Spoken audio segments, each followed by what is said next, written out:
Civil صرف بجلی فراہم نہیں کرتا، بلکہ پاکستان کی کہانی سے ظاہر ہوتا ہے کہ اس کے کئی مشترکہ فوائد بھی ہیں۔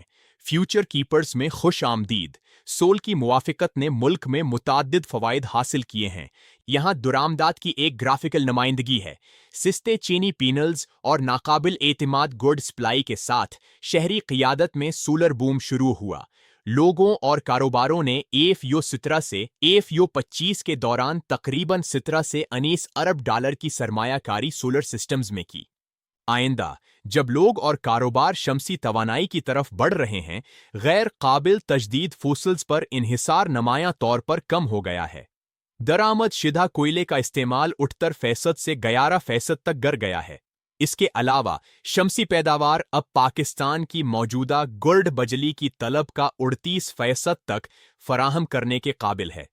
کچھ پاکستانی شہروں کو دنیا کے سب سے زیادہ آلودہ شہروں کی فہرست میں نمبر 1 قرار دیا گیا ہے، لیکن اس تبدیلی نے کروڑوں ٹن CO2 سے بچاؤ کیا ہے۔ صرف 2025 میں تقریباً 35 ملین ٹن سے بچاؤ ہوا ہے۔